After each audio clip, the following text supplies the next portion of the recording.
Halibut fishermen don't work for a salary or wage. They work for a share of whatever the boat produces. The share system is everybody has a share. Everybody shares in the good and the bad. The share system, as it came out of the Deep Sea Fishermen Union, is based essentially that there's a 40% boat share. So hypothetically, if you have $100,000 worth of fish on a trip, the first $40,000, 40% would go to the vessel, go to the ownership vessel. And then the expenses would come off. The expenses would be food, fuel, bait, and ice, and any worn out hooks and gear that you use during that trip. So after those expenses come off, typically on a $100,000 trip, those expenses would be $5,000 or $6,000. Then the shares enter in. As the skipper, I'm a full share man. My other 5 crew members are all full share men. They were voted at one point in their career, their union career, they were voted a full share. Once you're voted a full share in the Deep Sea Fishermen's Union, you're always a full share. So back to the $100,000 trip, $40,000 for the boat, $5,000 for expenses, $45,000 leaves $55,000, 6 ways. The share would be approximately $9,000 for that particular trip. That's how they're paid.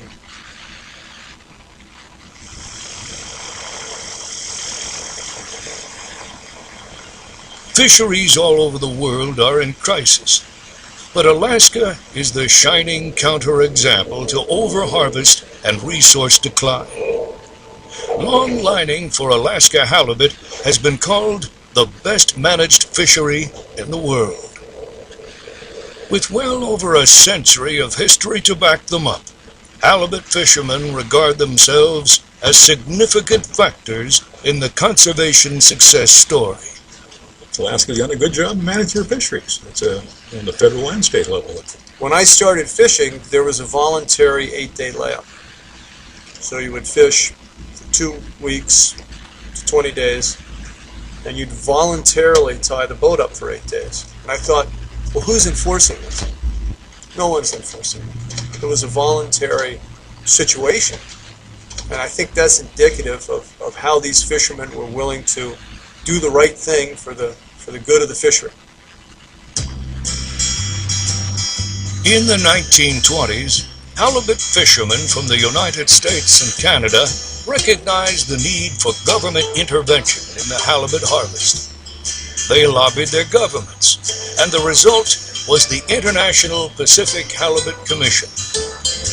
The Commission's first regulatory action was to close the winter spawning grounds that are critical for halibut reproduction.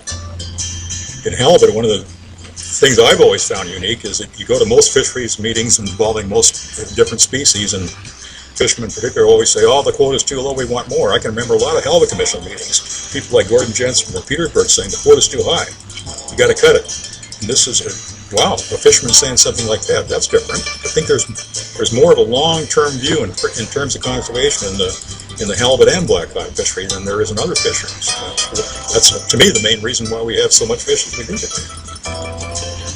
Today, the fishermen practice careful release of non-target fish species. To minimize their impact on seabird populations, the fishermen worked with scientists from the University of Washington to develop torii lines that keep birds away from the baited hooks as the gear is set.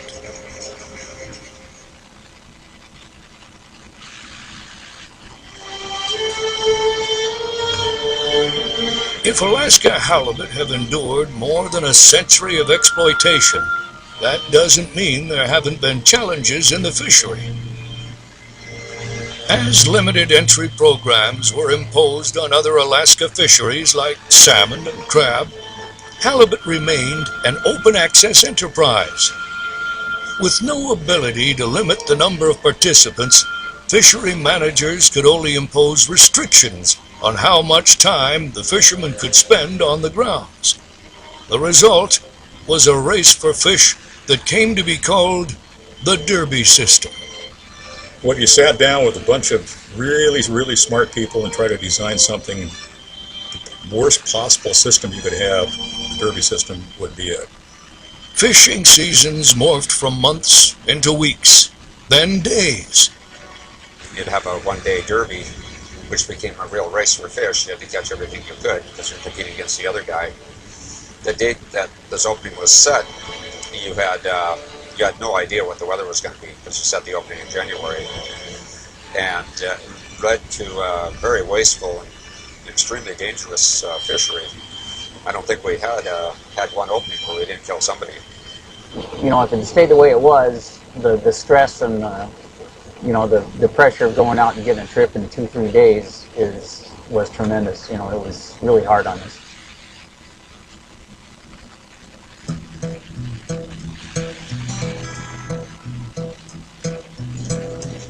The schooners now fish shares of the resource called individual fishery quotas, or IFQs. Times are good for IFQ fishermen. Each boat was given a quota based on its past participation in the fishery. You had 7 base years, and you picked your best 5 out of 7, and whatever percentage of the pie you caught, that was the percentage of the quota you got. No one individual is allowed to own more than 0.5% of the halibut quota or 1% of the blackcod quota. Plan when you want to go out. If it's stormy weather, you don't have to go. You can plan what time of year you want to leave, you know, when you want to be home. If you've got something going on, like my daughter's graduating this June, well, I'm going to be home for it. I can plan on being home. So it's made life a lot nicer, a lot easier.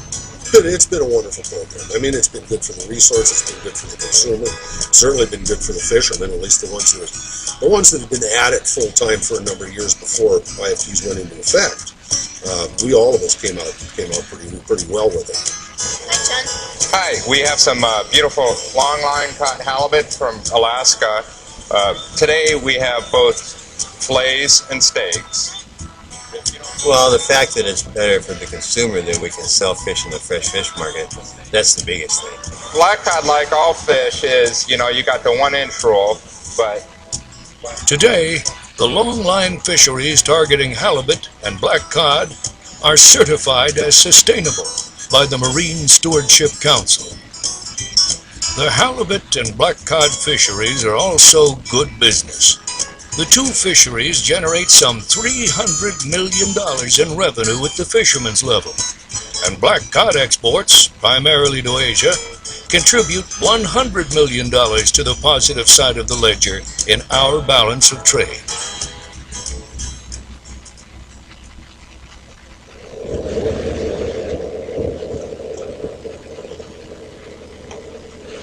Guys who get jobs on these boats nowadays don't look. I've had the same crew for over 12 years. They don't. When I broke in fishing, we used to average 2,500 to 5,000 pounds a day.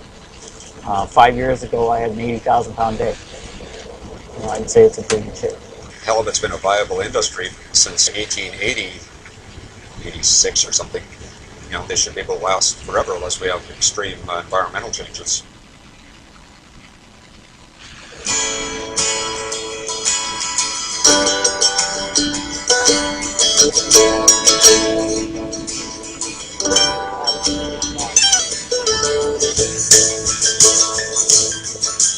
There's quite an emotional ride on a halibut trip. There's a great sense of foreboding when it begins.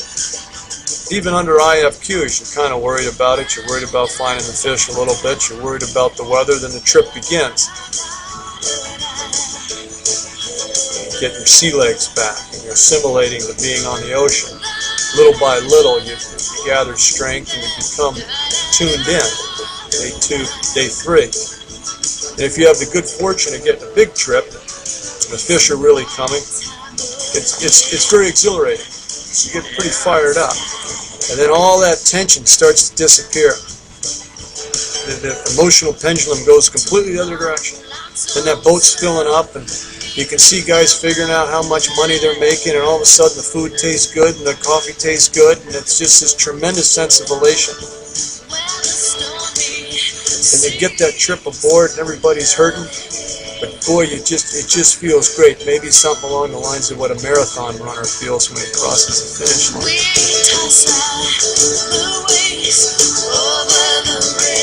And then if you have the good fortune of being able to put the weather on the stern, start heading to Seward or Kodiak, whatever port you're headed into, I think that's as good as it gets for me.